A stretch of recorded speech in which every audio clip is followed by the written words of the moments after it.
last year, we had His Excellency Kaneo Nwanze here, and then Florence Chenoweth, who was Minister of Agriculture of Liberia, and we had Joseph Cisse, who was the Minister of Agriculture of Sierra Leone, and we had a live hookup to Sierra Leone, to the presidential palace, so President Ernest Bai Koroma could address us here on that. And at that time, of course, the world was focused on the incredible Ebola devastating impact.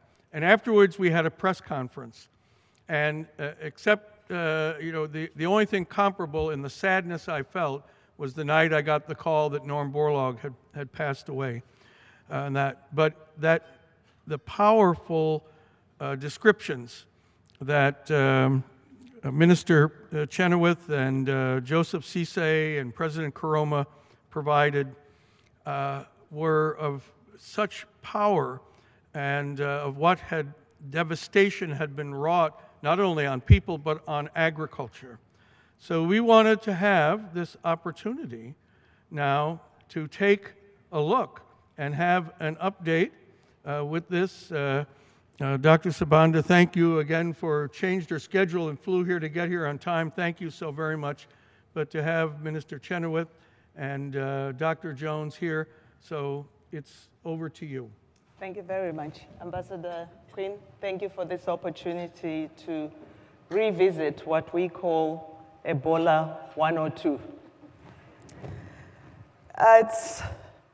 When I go back to last year's session, two keynote speakers spoke to us. First was Kaneo Nwanze, the president of the International Fund of Agriculture Development, who reminded us of what Norman Borlaug said in 1970. I quote,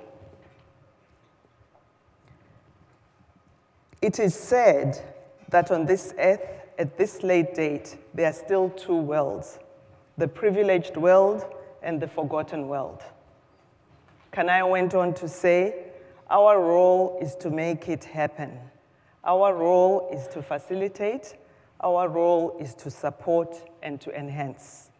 He emphasized that the poor rural people are not waiting for handouts. They are looking for economic opportunities. Ebola has taken all this away. We also connected with His Excellency, the President of Sierra Leone, President Ernest Bai Koroma, who emphasized and articulated the damage that they had experienced. In his words, he said, "The majority of the victims of this disease are persons between the age of 15 and 20, the most active category comprising of our youth. This is a disease that strikes the youth. It strikes the farmers. It is a disease that destroys food. It is a disease that has destroyed our economy. The Ebola disease is a disease against agricultural productivity. It is a disease against our youth. It is a disease that has compromised the role of our youth in agriculture. We are honored here today to have the hunger fighters of Africa. If you want to know about agriculture in Africa, if you are appointed a minister, the go-to person is our very own Dr. Florence Chenoweth, who was the first Minister of Agriculture in Liberia in 1970, having served outside but had to then go back to Liberia to fight hunger. He's an eminent luminary in our field, and she was here last year, and what she said was, "We Liberians are resilient people. We are going to fight and bounce back." Thank you. It's an honor to invite you back today. We were unfortunate last year because our very own Dr. Monty Jones could not join us because the president would not let him go. In his new role as advisor to the president, he had to be in the forefront to stay at home and make sure the situation is contained. Welcome, Professor Dr. Monty Jones, our own laureate, co-prize winner of the World Food Prize 2004 for his work on being Mr. Nerika. That's what we know him as Africa. Thank you very much for joining us today. To our panelists, let me start with Dr. Jones. You were not here last year. Can you paint a bright picture? If we think of Sierra Leone now, is it gloom or there is hope? Post-Ebola, where are we? Well, I will first of all like to say that when my president spoke to you last year, Ebola was ravaging Sierra Leone. It was really very bad, because at that time we were at the peak of Ebola, where we're getting about excess of 500 cases per week. In fact, I remember one day in October we had the highest cases of, I think, 111 cases for that particular day. People were dying. It was really very bad. It got to the stage wherever you hear the siren passing, you shiver. But at that time, I remember what was said to us, that it was a case of hopelessness by experts, and that Ebola was going to take millions of lives in the 3 countries, Sierra Leone, Liberia, and Guinea, and that we had a 90% chance of dying from the disease. So today, I always say that there is hope, because today we average a 70% chance of survival, which is very good news. Millions of people did not die. Instead, we got 8,800 plus people that were infected by the disease. We got 4,100 survivors and just under 4,000 deaths of people. But I would say that those people, their deaths will not go in vain, because through that period, from May 2014, when Ebola struck, to date, we've got the international community to learn about Ebola, Sierra Leoneans to know about Ebola, Liberians and Guineans, I guess it's the same thing. We know what to do, we know how to intervene. The international community, when Ebola struck, because this was the worst case ever in the world, didn't know what to do. We were all panicking because nobody knew what to do. But today, at least we know what to do. In Sierra Leone, we know how to move very swiftly to curtail the disease. We've increased contact tracing. We've increased surveillance tracing. We're working with key partners, international donor partners, international health organizations, including the World Health Organizations, and others, to develop resilient response to any case of Ebola that will come to Sierra Leone. And even though for the past 5 weeks we've not got a case of Ebola, and in our countdown to 0+42, we've done something like 18, 19 days today. So we're moving there. But even then, we're going to keep the structures in place. Not all of them, some of them in strategically located places, so that if anything, we can respond very swiftly. So I would say that yes, we now have hope, and in fact, we've started moving towards planning for reconstruction, rebuilding of our society, and of course, go into development programs. So we are quite happy where we are today. Thank you very much, Professor Jones, for that positive narrative. Of course, 4,000 deaths is one too many, but we want to congratulate you for containing the disease and looking upwards to a better future. I'll come back to you, but let's turn over to Liberia. You told us you are resilient. You were lying flat on the ground, and you're back today. What is the positive narrative from Liberia? Well, when Ebola was identified in the country, very, very few people had ever heard about it. Thanks to knowledge gained in my international work on the continent, I knew what Ebola was, and I had even participated in one of the training classes for how do you organize people when I was in Eastern Africa. So I'm a girl guide, be prepared. So I immediately started making myself an advisor, telling the story. This is what we have to do. We have to act very fast. And of course, in being responsible for the agricultural sector, I had worked too hard to build our human capacity that was completely destroyed during those 24 plus years of our civil unrest, to have anything happen to those young people that were placed around the country.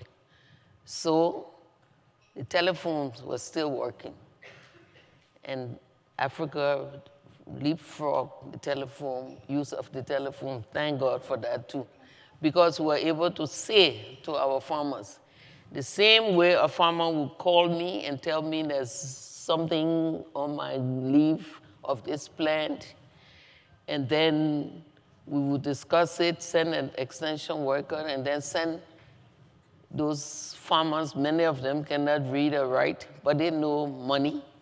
So I figured I send them $1 on their phone, and I figured that if I send a stress message on the phone about this disease that can kill you instantly, you must react also. So the phone helped, and helped to get people out.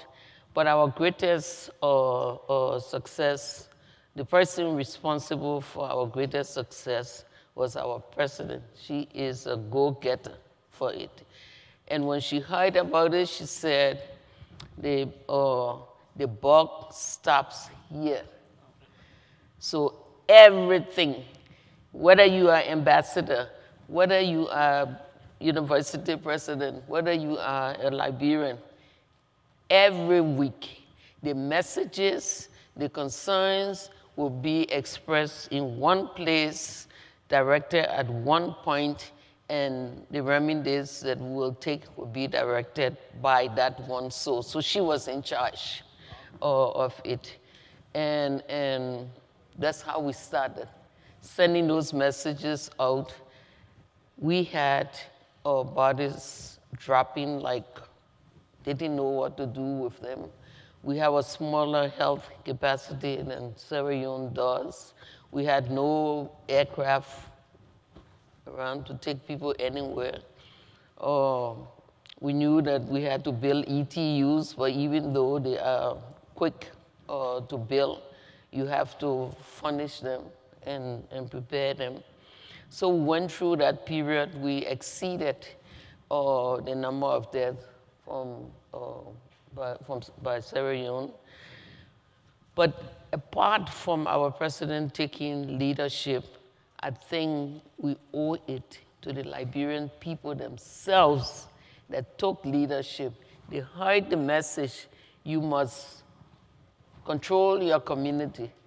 Don't let anybody in, don't let anybody out. Answer the calls when we call you, tell your story. Help is on its way. And those people drew imaginary lines around their villages and their communities, because Ebola came right on our border from Guinea into the breadbasket for agriculture. When it hit the breadbasket, I knew that we had lost the sector. So that was our story. We were a country just celebrating the fact that we had gone from 0 to development financing funding rate or January, that was high. We were being complimented around the world. We had galvanized $17.6 billion worth of foreign investments, 6.2 of which was in the agricultural sector. And we could see light at the end of the tunnel. Forget that. The billions that the foreign investors brought in, they took out because they left en masse. They're beginning to come back, some of them now. But while we waited for assistance, especially in telling us what to do, we used everything we had in our cover. So we had predicted that our GDP would drop, our growth rate, not GDP, our growth rate would drop from that 9% to about 5%. But when I saw that Ebola had hit all 4 of the major breadbasket areas around the country, my figure was we're going to 0. So mentally, I prepared myself for that. It's over. And as we all know now, we plummeted from that about 9% growth to negative. But maybe we needed to not just go to 5, but it hit us so hard at negative, and it brought out the true resilience that's in us. We will rebuild. So that's what we are doing. Excellent story. So you are still fighting. You still believe you will rebuild. We have opened our schools. Our children are back in schools. Our farmers are back in the field. We are Ebola free. We were declared Ebola free by the bodies, global bodies that do this. And then we enjoyed that for almost 3 months. And we got 1 case from that came in. But October 4th, we got the declaration again, we are Ebola free. Congratulations. Congratulations for that.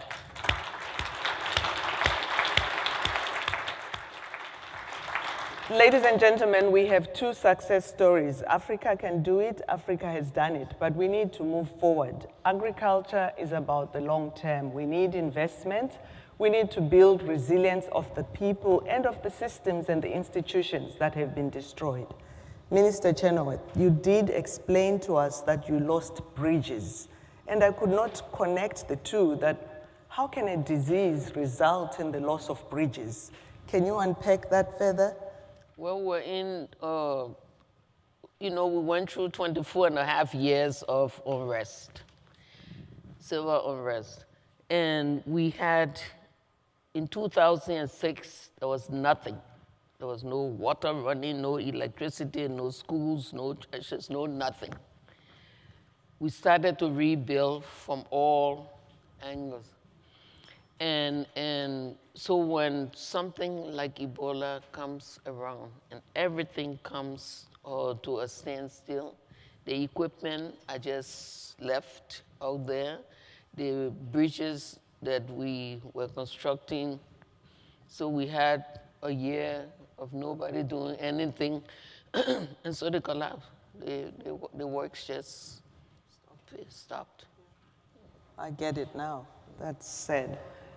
Professor Jones, the youth are affected. What efforts are in place to make sure the whole of Africa is crying about the aging population of farmers? They're all trying to get the youth back into agriculture, and here is a country that's been hardest hit at the heart of agriculture. What are you doing as advisor to the president in terms of getting things back on track? First of all, I would like to say, if you will permit me to say that actually, like Liberia, our president is the champion. He was called, and is still called, the chief social mobilizer, of Ebola. I mean, because our president traveled the length and breadth of the country. We will work from Monday to Friday in Freetown, and on Friday evening, we will take off to visit regional headquarters, districts, towns, cities, and in some cases, even villages in the provinces to deliver the social mobilizing message. And at the same time, the president took that opportunity to rally all the people, the councillors, political leaders, including parliamentarians, ministers from a particular region, the religious leaders, the local leaders, paramount chiefs. Paramount chiefs were supposed to be the boss for their chiefdom. And the youth, the young people, their vigilante groups and women's group. For each region, for each city, they are supposed to be the watchdog to make sure that anybody who visits is cleared of having the disease. And the youth played a major role there. Because I remember when His Excellency spoke to you last year, he did mention that he would work with the youth to make sure that he brings them into the platform for development of the country. And apparently, we have a program that we called the Agenda for Prosperity. And the youth is very prominent in that program in terms of engaging them in various issues. Because prior to this government, actually, the unemployment within the youth was very high. And my president has been trying to close this up by creating opportunities for the youths. And now he's putting mechanisms in place that will further engage the youths in government, in businesses, and we are trying to get them to go to back to agriculture. So they are trying to get back to agriculture. But having said that, I would say that one of the things that we have done as we begin to curtail the disease was to work with our sister countries, Liberia and Guinea, to develop a regional post-Ebola recovery plan. We presented that to the international community, and they gave support to that plan. For Sierra Leone, we have regional activities, we have specific country activities. And for Sierra Leone, our focus was on agriculture. Although we're looking at improving the health sector, improving the education sector, like Liberia, our children are now all back to schools. And we are also looking at social safety nets so that our people don't slide back, to extreme poverty. So we're making food available to some of the people in the provinces that were hard hit, give them rice seed so that they could cultivate. By the way, rice is our staple food. And we make even phones available to them. And this created some jobs for our youths as well. But the private sector is being requested to take a significant role here, so that they would lead us through achieving our growth trajectory. Talking about private sector, I'm keen to understand in terms of the growth trajectory. When Minister Sese was here last year, he told us that Sierra Leone is the go-to place. It's growing in double digits.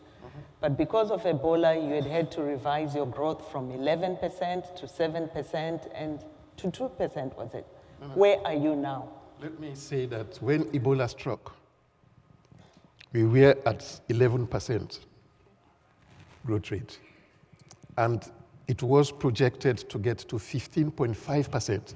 In fact, at that time, we were the second fastest growing economies of the world. Second. And we are making considerable progress in all fronts: infrastructural development, agricultural development, et cetera, et cetera. But when Ebola struck, we went to 7%. And just before I left, We got a group from Mackenzie that were doing some studies in Sierra Leone, and we are currently at 5% growth rate. Still, but very low compared to where we wanted to go. But my country, we're very keen to get back to where we were before Ebola struck as soon as possible. So in our plan that we've put together, the post-Ebola recovery plan, we have 2 phases of development programs where we have various activities in the key areas that I've mentioned earlier on: agriculture, private sector involvement, schools, education, health, etc. The first plan is to go for 9 months, and it's going to be a crash program that will enable us to get to where we were before Ebola struck. And this will be followed by a rolling 24 months program that will address all the key issues and bring us to achieving the vision, the goals, and objectives of our agenda for prosperity. Because the agenda for prosperity calls for prosperity for all Sierra Leoneans. We have time-bound milestone spanning through to 2035 that will take us to where we want to be in terms of getting Sierra Leone to becoming a middle-income country at that stage. And so the reason for the infrastructural development, roads, electricity, in fact, we are very keen to see every city, every town, every village electrified within the next 2 years. Excellent. That program is currently on. And I must say that we must thank the international community. My sister has mentioned it for Liberia. We had good rapport with the international community. Usually, my children are all here. I have 5 children, by the way. And they are all here in the US. They are married, they are working, and they are citizens of this country already. I am not. But let me say that usually I pay a visit once in every year or once a year. I have been to the United States 5 times this year, alone, coming with the president to interact with the World Bank, with the UN, with other development partners and things like that. And in fact, attended the last UN General Assembly, with the president when the Sustainable Development Program goals was endorsed by the UN. And so this first visit is to solicit resources. And I think that thanking the international community is because of the funding that they've made available, the personnel that they've sent to Sierra Leone, the assistance that they are given, not only for Ebola, but for infrastructural development, et cetera, et cetera. So we are keeping our fingers crossed, but very optimistic that we will move fast to get to 11%, hopefully within these 9 months, and then continue with our agenda for prosperity within the 24 months. Thank you. I think that's a big thank you to the international community, and I believe that community includes the Iowa community, which, as I quote from what Ambassador Quinn taught me last year, has a proud history of alleviating human suffering and confronting hunger. Thank you to the whole world. Thank you from Sierra Leone. Thank you from Liberia. I'll come back to you, Dr. Chenoweth, again. You emphasized the role of communication. You said the cell phone played an important role, but I recall last year you mentioned that if we had communicated right from the onset, maybe the damage wouldn't have been as bad. What is your advice now? How should this be communicated if disaster were to strike again? The communication could have been faster, but it would only have happened if we knew what to communicate. We had no idea. As I said, I was one of the loners. People had no idea what this. Can you imagine saying to a mother, that 2-year-old, 2-month-old baby, or 2-year-old baby, or your 6 children, you cannot touch them. If they are sick, don't touch. Or your mother is dying, don't touch her. just wait for the ambulance. Because the minute it's such a deadly disease, the minute you touch or come close, or so the messages were communicated when we had a message to communicate. But we needed the training from those wonderful doctors, like Doctors Without Borders, the people that came to help us from CDC, or the people that came from your health, from the US Health or Department, from the World Health Organization. You know, these people who had, in the African countries that had experienced this, especially Uganda, we had doctors that were flying in. Unfortunately, we lost, some of them lost their lives or two. So if we had had the message to say, this is what you should do, but we ourselves went into training.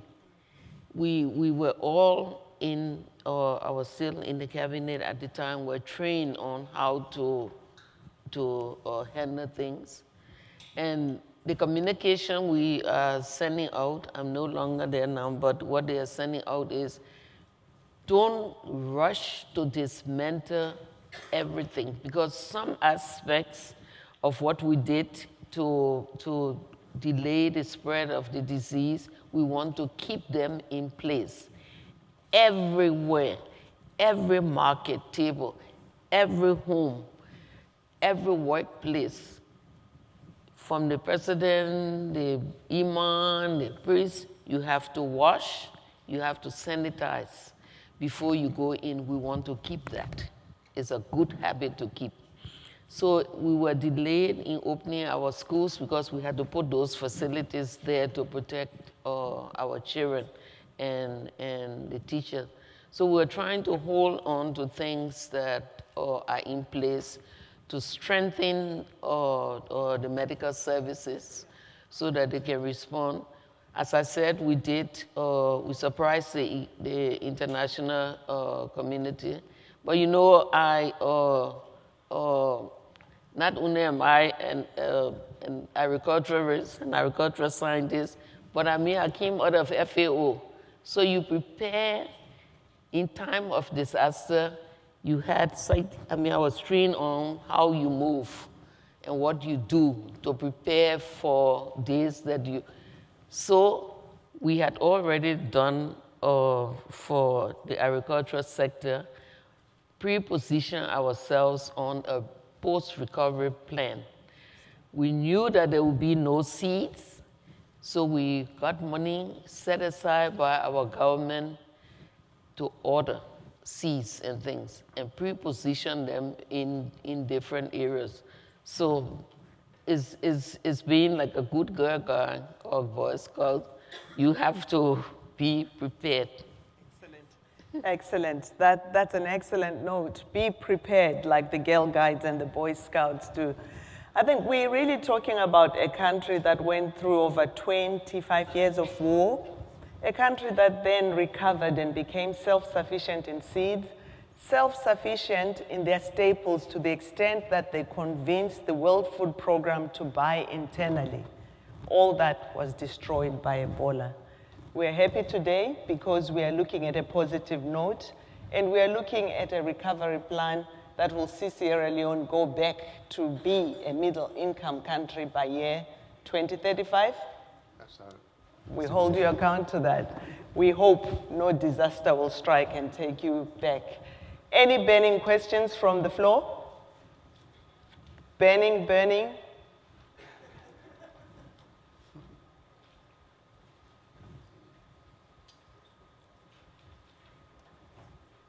Thank you. There's mics, you have to run to the mic, and my boss is already on his feet, so there are mics in the middle aisle, so if you can just, yeah. Thank you. Please keep your questions brief. Yep. Thank you, ma'am. I'm Festus Amadou from Sierra Leone, studying at University of Illinois, Urbana-Champaign, and a Bolog Leap Fellow. So the two countries, what is the plan for the extension system? because I think extension is critical to transmit information to the farmers in order to rebuild the agricultural sector. This is for both Liberia and Sierra Leone. Now that Ebola, we are on a positive note, what's the plan for the extension system? Thanks. Thank you very much. Next question, please. Please introduce yourself. I'm Andrew Quinn from the Aspen Institute. I was wondering if you could tell us, I know when we talk about the health sector in the three countries, there's a lot of discussion of ways that you can utilize this crisis to drive forward improvements on healthcare delivery. And I'm wondering if you can talk about whether there are similar opportunities in the agricultural sector. Thank you. Thank you. Healthcare, how you're using that to drive the agricultural sector development. Thank you, Madam, for the excellent session. My name is Hippolyte Fofak from the African Export-Import Bank. And I would like to look at the opportunity side of the crisis. And as a result of that shock, we had the AU working with the CDC to establish an African version of the CDC for protocol arrangement and so forth, and to preempt and mitigate such risk in the future. And the risk is that as the disease subsides, that could fall in the back burner. How do we make sure that such a proposal remains on the table, and who will be the champions of that?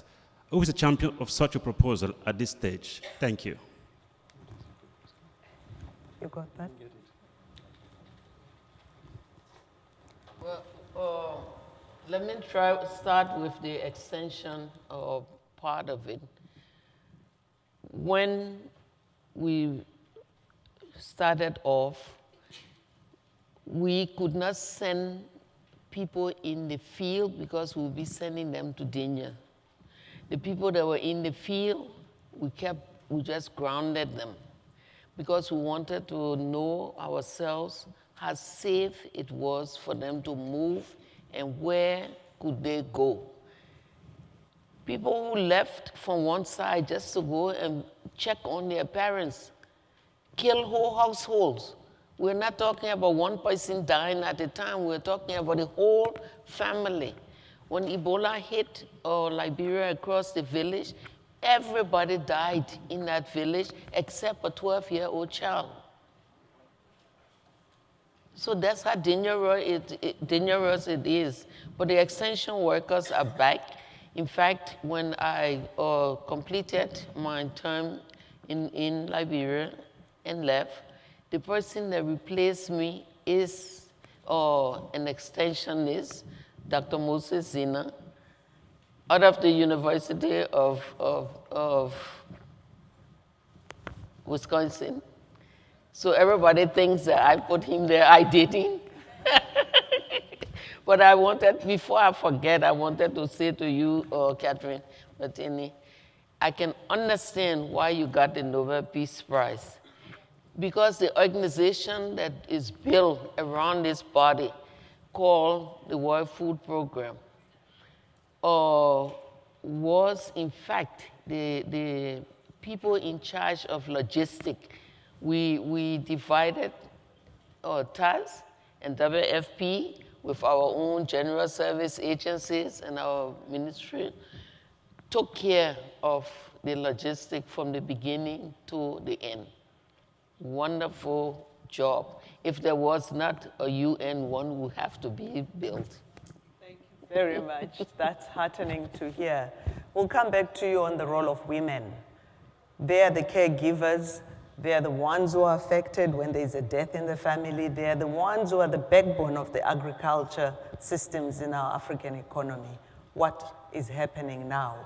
What programs are in place? Because we had developed those plans ahead of time, and we had imported the seeds, and we pre-positioned them around or in the country, we were able, as soon as we got the green light, to move very fast with seeds and other inputs and a program of cash transfer. Excellent. But the women suffer.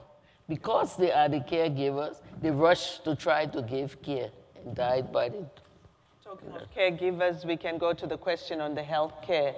How are we using this to benefit agriculture? Well, Actually, you know that before Ebola struck, the health system was very weak, not only in Sierra Leone, I believe in the 3 countries.